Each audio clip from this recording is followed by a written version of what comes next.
देश के दक्षिणी राज्यों में अपनी जीत का सिलसिला आगे बढ़ाते हुए कांग्रेस ने बीआरएस शासित तेलंगाना में 64 विधानसभा सीटों पर रविवार को जीत हासिल की और इसी के साथ केसीआर के चंद्रशेखर राव का सत्ता की हैट्रिक का सपना टूट गया। कांग्रेस ने तेलंगाना में बीआरएस के लगभग 10 सालों से चले आ रहे शासन पर रविवार को विराम लगा दिया। केसीआर ने अपने पद से इस्तीफा दे दिया, जिसे राज्यपाल तिमिसिलाई सौंदरराजन ने स्वीकार कर लिया। तेलंगाना में कांग्रेस ने बीजेपी और बीआरएस के सपने को तोड़ दिया है। बीआरएस सत्ता का हैट्रिक लगाना चाहती थी और बीजेपी सत्ता में आना चाहती थी, लेकिन अब कांग्रेस की सरकार बनने जा रही है। निर्वाचन आयोग की वेबसाइट पर जारी आंकड़ों के हिसाब से 119 सदस्यीय विधानसभा के लिए हुए चुनावों में बीआरएस ने 39 सीटों पर जीत हासिल की, जबकि पिछले विधानसभा चुनाव यानी 2018 में वो 101 सीटों पर विजयी रही थी।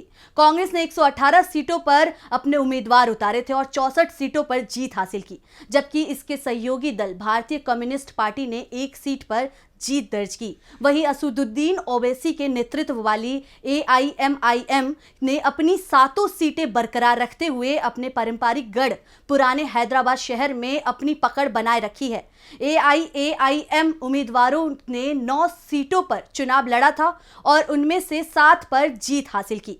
पार्टी 2009 से इन 7 सीटों पर जीत हासिल करती रही है। हैदराबाद के सांसद असदुद्दीन ओवैसी के छोटे भाई अकबरुद्दीन ओवैसी ने चंद्रयान गुट्टा सीट पर 81,660 मतों के अंतर से जीत दर्ज की। ये 1999 के बाद से उनकी लगातार 6ठी जीत है।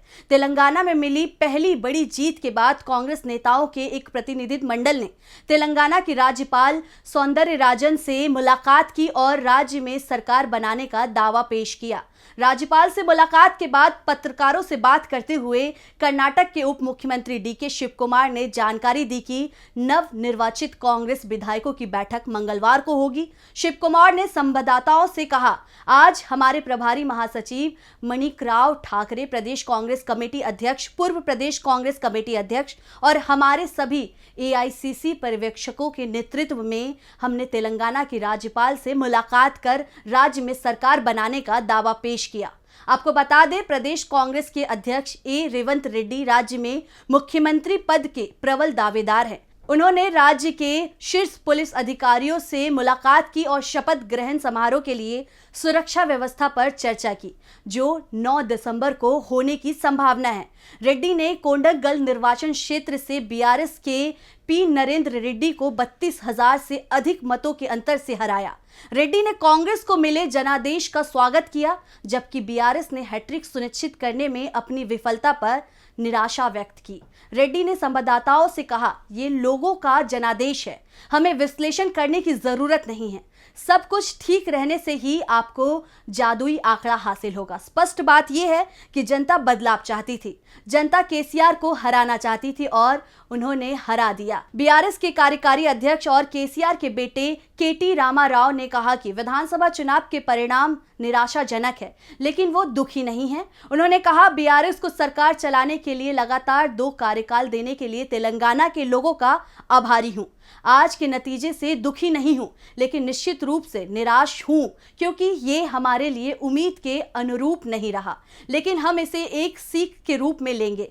आपको बता दें कि तेलंगाना में बीजेपी के 3 लोकसभा सदस्यों को राज्य विधानसभा चुनाव में रविवार को हार का सामना करना पड़ा। वहीं राज्य विधानसभा चुनाव लड़ने वाले कांग्रेस के 3 और बीआरएस के 1 सांसद ने जीत हासिल की। बीजेपी के राष्ट्रीय महासचिव और लोकसभा सदस्य बंदी संजय कुमार करीमनगर निर्वाचन क्षेत्र से, जबकि निजामाबाद से पार्टी के सांसद डी अरविंद कोरातला विधानसभा सीट पर हार गए। आदिलाबाद से बीजेपी के एक अन्य लोकसभा सदस्य स्वयं बापू राव को भी बोथ विधानसभा सीट पर हार का सामना करना पड़ा। कांग्रेस के प्रदेश अध्यक्ष रेवंत रेड्डी कोंडलगढ़ से जीते, जो मलकाजगिरी से लोकसभा सदस्य हैं। कांग्रेस के लोकसभा सदस्य के वेंकट रेड्डी और एन उत्तम कुमार रेड्डी ने नालगोंडा और हुजूम नगर निर्वाचन क्षेत्र से जीत दर्ज की। इसी के साथ ये माना जा रहा है कि कांग्रेस तेलंगाना जीतकर दक्षिण में मजबूत हो गई है, तो वहीं बीजेपी का दक्षिण में सरकार बनाने का सपना टूट गया है। आपको ये खबर कैसी लगी, हमें कमेंट करके जरूर बताएं और फिलहाल इस खबर में इतना ही।